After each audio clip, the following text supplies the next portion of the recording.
Hello. I have wanted to make a video today because I have had a turning point in my life. A few days ago, I had been suffering pretty chronic depression. I've got a bipolar diagnosis, and I had been on lithium for many years, and I had also been on another one called, I don't know if the names are really that important, but for the sake of this video I might as well just say it. It's called Pride, and I used to be on one called Kotarpan or something. Anyway, when I was in hospital recently from a manic episode, they changed my medication to the Pride. I don't know if I'm saying these correctly, but anyway, I seemed to be okay on that for a little while, and then when I got out of hospital, I seemed alright, maybe for a few weeks or maybe less, a couple of weeks, and then the dosage got moved around a little bit, and then I followed what the doctor had said to be on whatever dose, and then I became depressed. I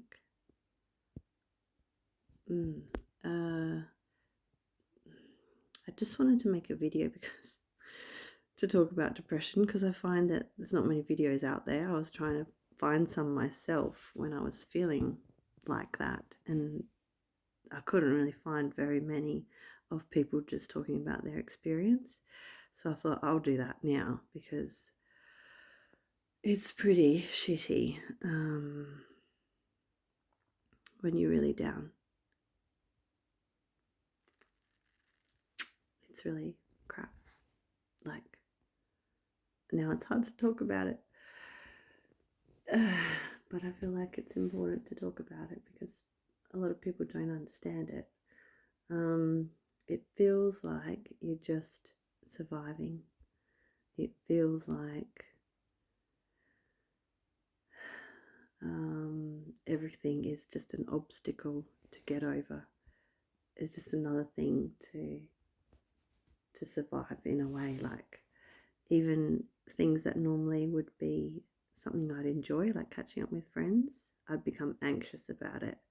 So I'd still do those things because I'd still feel a bit better when I saw my friends, but I'd feel like leading up to it, I'd be thinking, I don't know what I'm going to say. I've got nothing to contribute. I get all nervous, like I'm just going to sit there and say nothing. That's pretty much what I would do. I hardly say anything, just listen and try and pretend like I was okay, like manage to get through the conversation. And it's like a battle.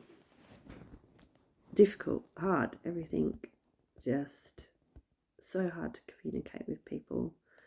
I even managed to go back to work in a childcare centre, and like talking to parents and stuff, I couldn't really get past anything other than a hello, how are you? I couldn't make any conversation. I hardly talked to my teammates in the room. Even with the kids, didn't really engage that much. It helped me being there, because you have to, obviously, you can't just be a zombie at work when you're working with kids, or I suppose you can't be a zombie in whatever work you do, unless maybe there might be some jobs where you can get away with it, but I won't name names. Accounting comes to mind and stuff like that.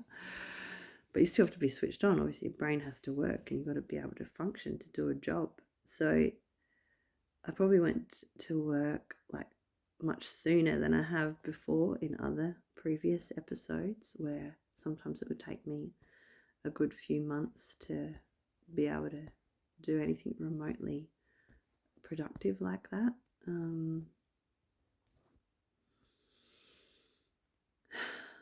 Yeah, Sorry, this is a bit hard to talk about, and I'm a bit like feeling a little bit nervous about sharing all this stuff as well, because it's very, I don't know, it's very raw and deep, and I find people don't generally talk about that kind of stuff, and I think it has to change, because it's funny. There, you know, that it's like not the it's okay day. Are you okay? The Are You Okay Day. I don't know if that saves lives. Like, it brings about a little bit of awareness to mental health. Are you okay? Like, who asks that normally? And are you really going to answer with a yes or no response? Like, people are going to pretend they're fine, aren't they? Like, I was only talking to my friend the other day, today, about when people ask you how you are. And often, not always, but some people will answer the bloody question for you. They'll say, how you going, all right? How you going, all good? It's like, well, no, actually. Is it okay if I'm not? Obviously, it's not okay with you, because you want me to be all good. You want me to be all right. Obviously, you want me to be fine. And you probably don't know how to respond if I say, actually, I'm depressed. Yeah, that goes down well, doesn't it? I mean, who says that? I'm depressed.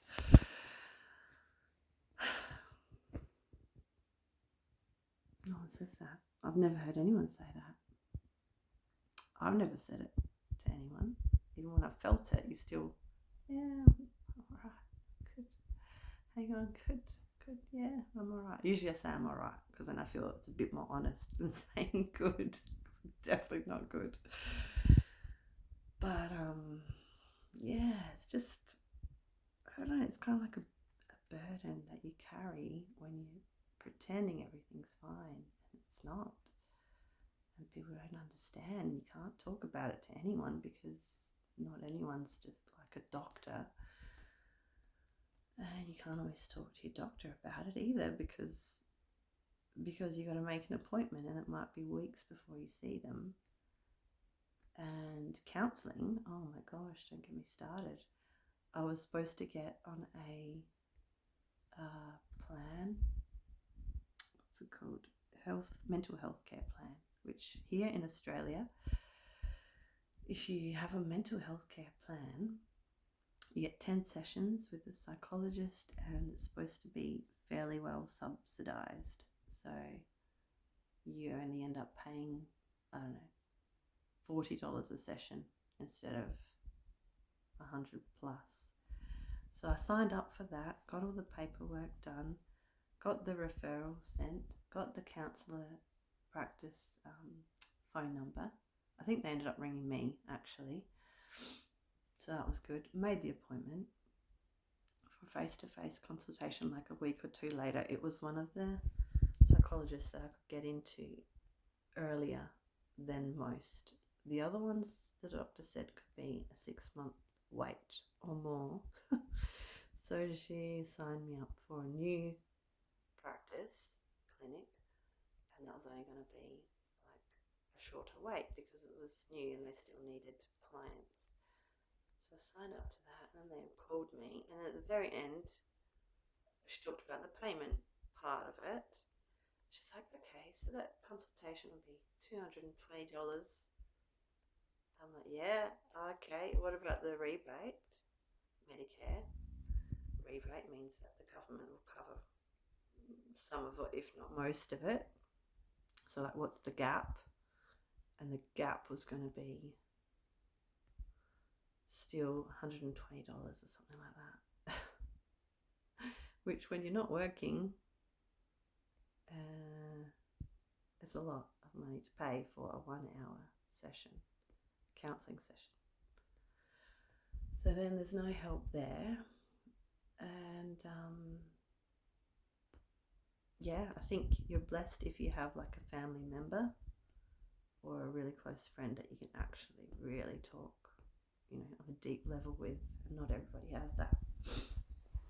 So I guess I wanted to put this out there for awareness that there are people struggling, there are people,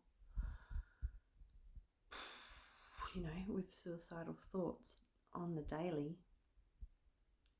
and they're not talking about it, they're not acting on it necessarily, but it's getting to the point where there's no one to talk to that really cares or understands, or people feel very lonely, and it's not a nice place to be in. So why am I telling you all this? Well, there is hope. I would definitely suggest finding someone to talk to. If it can be a close friend, family member, just being really vulnerable, just being totally open and honest and authentic. And I have told a few people that I was really struggling, and it's like a relief, because you're like, at least they know really what's going on, and you feel like you can still be honest and true to yourself with certain people. Yeah, because wearing a mask every day is hard. The pretending, the acting. It can get really heavy. So I think opening up and talking to someone is so important. If you can find a counsellor, and if you can manage to find it with a private health, maybe, maybe you get a discount with that. I'm very fortunate. I found someone online who does coaching. Actually, I just saw today her new title is spiritual psychotherapy, and this is along the lines of A Course in Miracles, where basically you're living your life guided by divinity, let's just put it that way. And it's she helps me. I had coaching from her last year, and now I'm going to be starting sessions again in a few weeks, which I'm really, really looking forward to, because that made a huge difference to me last year. Just the encouragement and the love and the joy, from this one person, it can be really life-changing. So I think just finding that one person is a miracle in itself. And there are people out there, life coaches, maybe that's another option, I don't know. Because counselling can be a very long and drawn out process, and it's a lot about your past, it's a lot about your history and how traumas began and the consequences from that, whereas life coaching, and I'm doing a coaching course myself because I want to do it. I want to be a coach and help people. It's more about what's going on right now, or your present challenges, and how can we help turn that around for you now. It's not, let's look at your whole life history and take months and months trying to resolve stuff from your childhood. It's just more present day focus. Let's live with the here and now, and let's deal with what's going on right now. So that can be an awesome option. I would suggest that. And the other thing, spiritual practice, if that's something you want to do, if you believe in God, angels, Holy Spirit, praying, I find A Course in Miracles is really powerful. I'll show you the book here. Maybe check that out. There's lots of stuff online about that. guess people do look up YouTube videos trying to find someone they can relate to. That's what I was trying to do. So hopefully I can be that someone to someone. And the other thing that's just helped me this week is changing the medication. Yeah, I didn't really make the connection. I just thought this depression that I was going through was just a consequence of the bipolar. You know, I've been through a manic episode, then I was okay for a little while, and then I was like full on horribly depressed, you know, for a couple of months, maybe 3 months, which is exhausting living like that. Thankfully, at least I could sleep, because when you can't sleep, that's when things get really tough, really, really tough. And there's a medication to help you sleep. If you need it, take it. Because, yeah, sleep is like number one for mental health. Sleep, sleep, sleep. And the other thing, yes, the medication, turned out that the one I was on, the Amosol Pride, was not agreeing with me. And I didn't actually make that connection until the doctor had said, well, hormonally things were out of balance for me. I was like, am I pregnant? But it was not that. It was just a side effect from medication. And I was really like gobsmacked by that. I was like, what? And I didn't even know what the side effects were. All I was told was this one won't cause any weight gain. Great stuff. Well, they probably didn't say great stuff, but they sold it to me like it's awesome. So I just thought, oh, that's a good one. But no, not good for me. Yeah, so that stuffed around my hormones a lot, and I was just like, I don't want to be on that if it's doing that to my body. Far out. So my psychiatrist changed the dose, and not the dose, sorry, I'm a bit tired. Changed the medication back to what I used to be on before I had the last episode. And the next day I woke up like tired, so tired, because she still probably got me on a bit of a high dose just because I've been depressed and stuff. But mentally I was so much clearer that very next day. So this is just a few days ago. Tuesday, depressed. Wednesday, I was like engaging. I was like feeling okay to have conversations with people. I even on my lunch break thought I'm going to go back to work and chat with the other people in the lunchroom, which I never do. And I just hung out with them and we had a chat and it felt really good. And I feel like more myself, and I'm like remembering who I am and more connected and like wanting to see my friends again and not nervous about catching up with people anymore. In fact, I saw a friend this morning for a play date and it was awesome. And then we had another play date in the afternoon and I was talking to my son's friend mum and we were just chatting for like 3 hours, and I just felt like, oh, this is great. I'm able to bounce off of what she's saying and have a laugh, and I was like, I'm connected with people again. And the key factor was the medication. So yeah, it obviously can make a big difference what you're taking, and I guess the dose and all that. So I just hope for everyone who has got some sort of mental health condition, I prefer that term than mental illness. If you have a mental health condition, I hope you have a good doctor. I'm really thankful for the doctor I have, because she's really good. Like, she really cares, and she looks stuff up even if she's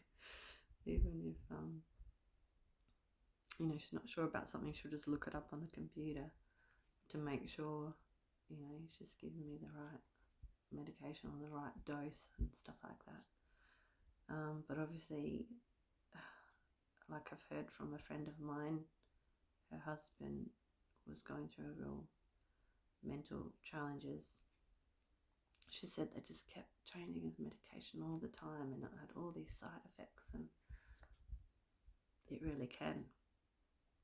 Medication really can have all sorts of different side effects. So sometimes it's a bit of a waiting game, and you've got to be patient. Pardon me. Yeah, I mean, it's probably not really nice having your medications changed, but if it's going to benefit your brain chemistry and all that, it's going to help balance you out. I used to always be very anti-medication. I've come off my medication that many times over the years. And now I've just realised, well, I can't keep living with these ups and downs. Pardon me. On that note, it's my cue to leave, I think. Get some water. I should take my medication and go to bed. If this has been helpful to you in any way, I'd love to know. I'm not sure if what I'm doing here is helpful or not, but I hope it is. And I wish you hope on your journey that things will get better. And there are a lot of people who have been through this. It's just not very widely shared. So maybe we could do more of that. Much love.